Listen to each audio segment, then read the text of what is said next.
الله الرحمن الرحیم. د عبادت د دې درې اقسام دي. یو عبادت بالقلب دی، دویم عبادت باللسان دی، او دریم عبادت بالجوارح. عبادت په زړه سره، عبادت په خولې سره، او عبادت هغه په اندامونو سره. دې ټولو پیژندل هغه ضروری دي. اولنی قسم عبادت بالقلب دی. عبادت بالقلب دا څه ته وایي؟ نو عبادت بالقلب دا دې ته وایي چې مینه د خدای توب الله تعالی سره، یره د خدای توب د الله تعالی نه، دغه شان د تمه هغه د الله تعالی نه ساتل، توکل په الله تعالی باندې کول، او انابت هغه الله تعالی ته. اوس توکل دا داسې نه دي چې ته به اسباب هغه نه استعمالې او ته به وایې چې زه په الله تعالی باندې توکل کوم. نه، ته به اسباب استعمالې. دنیا دا د اسبابو ده، په دنیا کې به سبب استعمالې، د هغې نه وروسته به په هغې باندې یو کار هغه مرتب کېږي. نو ته په دنیا کې هغه یو سبب استعمال کې، د هغې نه وروسته به هغه په الله تعالی باندې هغه توکل کې. لکه الله تعالی په سورې هود کې فرمایي فاعبده وتوکل علیه، عبادت د الله تعالی کوه او په هغه باندې هغه توکل ساته.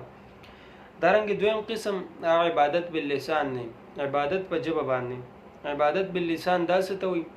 عبادت باللسان دا دعوت الی الله، چې ته هغه خلق هغه رابلې د الله تعالی طرف ته. دارنګې خلق هغه منې کې د بدو کارونو نه. دارنګې خلکو ته هغه ظهور د بدعاتو کې، ظهور د شرکیاتو کې، چې دا کار دا بدعات دی، دا په دین کې نشته، دا کار دا شرکی کار دی، په دې کې دا شرک دی، الله تعالی په دې باندې خفه کېږي. نو دا عبادت باللسان دی. دا دویم قسم د عبادت دی. دریم قسم عبادت بالجوارح دی، په اندامونو باندې. لکه مونځ شو، دغه شانتې جهاد شو، دغه شانتې په ښو کارونو کې جلدي کول شو. نو دا عبادت په جوارحو سره دی، عبادت په اندامونو سره دی. نو انسان له پکار دی چې کوشش وکړي چې دا درې واړه عبادت هغه په خپل ځان کې راولي او دا درې واړه عبادت هغه کوي. اوس که یو انسان دا درې واړه عبادت نشي کولی، نو بیا خو ده له پکار دی چې یو عبادت خو په دې کې خامخا کوي. لکه حدیث مبارک کې راځي، رسول الله صلی الله علیه وسلم فرمایي یو کس هغه ستاسو نه یو ګناه وویني، نو که د ده په هغه باندې طاقت رسي، نو دی دې ورشي هغه دې په لاس باندې بند کړي. که د ده په هغه باندې په لاس طاقت نه رسي، نو دی دې ورته ووایي، په خولې باندې طاقت رسي، په خولې دې ورته ووایي چې یاره وروره دا کار هغه مه کوه.